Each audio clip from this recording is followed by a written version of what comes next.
What is up, everybody? Welcome back to another video. In today's video, we are going to be diving into the Detroit Lions running back room, assuming that DeAndre Swift won't get to play on Sunday. Let's get it started. You know, I got to shout out DoseOfDion, man, because it was actually the first time I went live on YouTube. And, you know, guys don't know DoseOfDion. He put out a lot of good content for the Detroit Lions.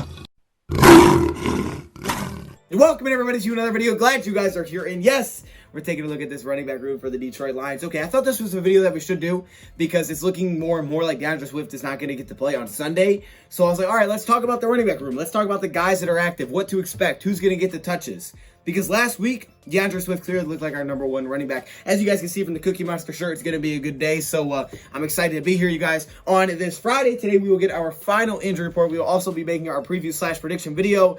And then it's the weekend, and then it's game day. Whoa, it's almost game day. Calm down. Yeah, we're going to be talking about this running back room for the Detroit Lions because it's looking like DeAndre Swift won't get to play. And Matt Patricia said it himself. It's going to be very difficult to have DeAndre Swift ready on Sunday to play because of the concussion protocol rules, which he showed up on the injury report yesterday with the concussion. So it's looking like he's not going to get to play. Now, if he can, that's great. Awesome. I hope he can. That's why I'm making this video, because if he doesn't, let's be prepared for what the Lions have coming out of that running back room, right? Who's going to get it? Is it going to be Kerryon? Is it going to be AP? Is it going to be a running back that we haven't seen this season in Jonathan Williams? What is the running back room going to look like? Who will get the touches? That's what we're discussing in today's video. Last week, DeAndre Swift came out there, and I think it was the first time that he actually got the ball first in the game. Now, for the last couple of weeks, he's kind of been the number one running back, but he wasn't getting the touches right out of the gate. Well, last week he did against Washington, and they rode him throughout the entire game. I mean, AP only had 4 carries in that whole football game. It was all about DeAndre Swift. It just looked good. I mean, Swift looks like our number one running back. Everything seems to be kind of coming together for DeAndre Swift, and he looks like who a lot of people thought was the best running back in the draft. I mean, that's what he's starting to look like. So that's great. And I know some people are saying, man, why wasn't this the case earlier, right? Why wasn't he getting all these touches earlier in the season? And while I do agree with you, he should have been getting more touches. I actually made a video probably over a month now ago saying that DeAndre Swift needs more touches and he will get more touches. I actually got some hate for that, saying that, hey, you know, why injure him, things like that. I'm like, man, this guy's balling. You got to let him play. And all of a sudden now he's kind of taking over that number one running back role. But I also think part of the reason that he wasn't getting maybe the huge bulk so early is, yes, they want to keep him fresh and healthy as the season goes on. No question about it. He's a young player, so they're trying to kind of slowly implement him. But if you also watched him, he didn't look completely 100% ready to take over the number one role. Now, yes, he could run. You saw the glimpses and flashes, but, you know, just kind of things like catching the ball in the backfield, right? Being on page with Matthew Stafford. You just saw multiple occasions where it looked like they weren't on the same page. Like Stafford would throw it, Swift wouldn't have his head turned, or Stafford would throw it, hit him in the back, or he'd turn the wrong way. We just saw a lot of those little things there, and it was like, man, this just looks a little off. Now the communication seems to be getting better. Kind of same thing going on with our defense. We saw the touchdown last week from Stafford to Swift from like 15 yards out. He just looks like everything is coming together. But he may not get to play on Sunday, which obviously stinks because, like, man, Swift is finally taking over that role, and now he's probably not going to get to play on Sunday. So what is the running back room going to look like? Well, let's start at the very top. That's Adrian Peterson. Coming into this season, the Lions signed Adrian Peterson, and we're like, okay, you know, this is a nice veteran. You know, he might get a few carries here and there. No, he was our guy. Adrian Peterson was the number one running back, like, just like that. And it was like, oh, okay, we'll rock with him then. I mean, I came in here expecting, okay, it's going to be Kerryon as the number one. We'll mix in Swift. Maybe AP will get a little touches. Kerryon was kind of up there as a top running back. I wouldn't say he was our number one, but he was getting a pretty good amount of carries. But it was really Adrian Peterson. I mean, Peterson was the go-to guy early in the season, and he started off so hot for the Detroit Lions that it just made sense to keep feeding him because, I mean, his first couple of games, he was putting up great numbers. It seems like Chicago in week 1, he was just like, wow, where did this guy's how old? Like, he's doing this? So we're thinking, let's just ride it. Let's just ride the hot hand. And the Lions have, and he started to slow down a little bit, right? He hasn't been putting up those great numbers since then. So he started to kind of back up on his role, and now they're just giving a bigger role to DeAndre Swift. So Adrian Peterson was our number one, then kind of became the number 2 running back. And Kerryon came into the year kind of like a rotational number 1. He wasn't our number 1 running back because it was Peterson, but he's getting a pretty good amount of carries, like 7, 8 a game. Peterson's kind of our number 1. And then DeAndre Swift starts to emerge. And as Swift starts to emerge, you see Kerryon's role just start to go down a little bit. Same thing with Peterson's.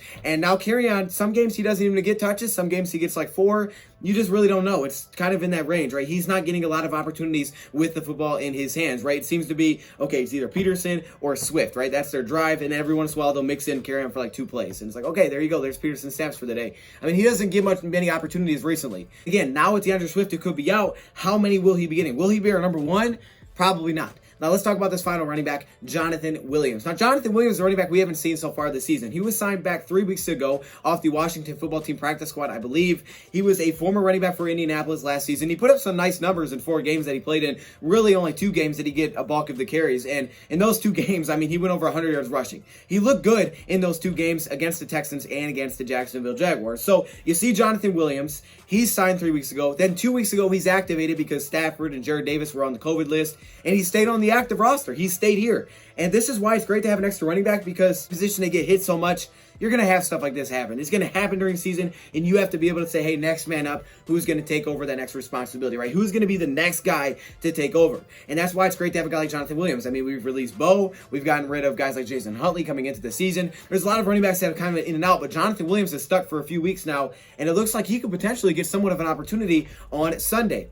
Now, my prediction, if I was a betting man, if I had to bet on who's going to get what amount of carries and things like that, I would come into this game assuming that the rotation is kind of just going to go maybe as it was before, and we'll just pretend Jonathan Williams is Kerryon Johnson. So what do I mean by that? Well, Adrian Peterson will be the number 1. Kerryon Johnson will get maybe 5, 6 carries, maybe something like that, maybe like 7 if he's lucky.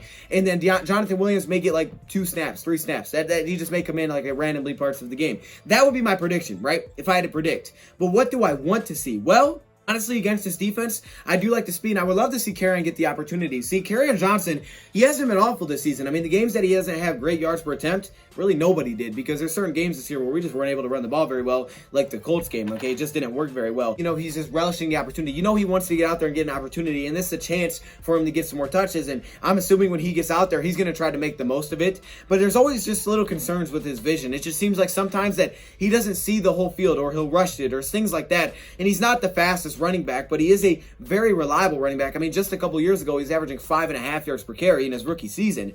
Since then, he's definitely taken a decline, but he's not a bad running back. He's just, I would say, great at anything, but he can do all things. I mean, he's definitely improved his ability to catch the ball in the backfield, and I think that's where he's actually been a pretty big threat for the Lions recently, is catching the ball in the backfield, adding that to his game. Screen passes, things like that have been big for Kerryon Johnson, and like I said in my video yesterday, my game plan, I expect Kerryon Johnson is going to have 1 big play in this game. I think he'll have 1 big play, potentially on a screen. That's kind of my bold prediction for the offense. So when I look at a guy like Kerryon Johnson, you know, I see a solid running back that I would like to see get some opportunities early in the game to see if he can get it going and see if he can rock with it, because Peterson's a very reliable running back. Peterson, you kind of know what you're going to get. You're not getting a super explosive running back, and certain teams that's fine because, you know, he runs hard, and other teams it just doesn't work. So yeah, you're going to see what Adrian Peterson's going to be about early, but I like to see Kerryon get kind of involved, and honestly, I'd like to see Jonathan Williams. I would really like to see Jonathan Williams get some opportunities here. I mean, I'd like to see this be a committee, as in everybody's getting touches pretty much the same amount early, and then you just kind of ride the hot hand like usual. But I'd like to see Jonathan Williams get some opportunities, not just, you know, 2 snaps near the end of the football game. I mean, I look at Jonathan Williams and I see this as a very tough runner, kind of like Peterson in that way, where he's just not easy to bring down. I mean, this guy, if you hit him high, you're not going to tackle him. You have to hit him below the knees, because if you hit him high, he's going to run you over. He's a tough and strong runner. Doesn't have that top end speed, doesn't have crazy bursts, but he's got solid vision. He just runs extremely hard. I mean, you could hit him for 2 yards, like, well, where was he going? But he'll just keep pushing. He'll add 6, right? He'll make it a 6-yard run.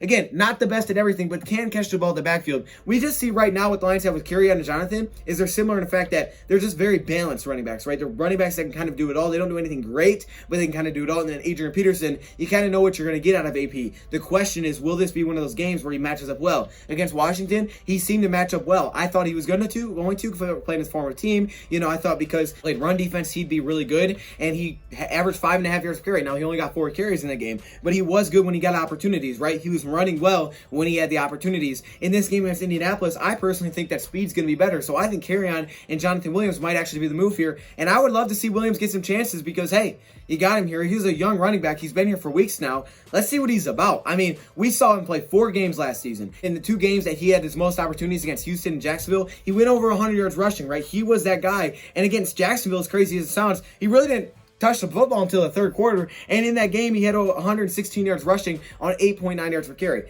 He has that ability to break it and make a huge play, but it's just how strong he runs. He just runs so tough. He's just like, hey, I'm going to pick up 4 yards. You can hit me wherever you want. I'm going to pick up 4 yards. If you don't get me at the ankles, I'm not going down. But he's not super elusive. He doesn't have the great jump cuts. He's just a very tough and powerful running back. Kerryon, to me, kind of does it all, and I think Kerryon's sitting there, and he's just like, man, this is an opportunity. This is an opportunity for me to just, do some big things, right? And kind of get my name back out there, as Swift may not get to play this Sunday, because I think we know what we're going to get with Peterson. And when you need him, go to him, man, because Peterson, you know what you're going to get. But I would like to see Kerryon and Jonathan. But again, if I was a betting man, I would assume AP is going to get the bulk of the carries. You'll see Kerryon kind of play like the Swift role earlier in the season, where he'll get like 5, 6, maybe 7 if he's lucky. And I think Williams will get like maybe 1 or 2.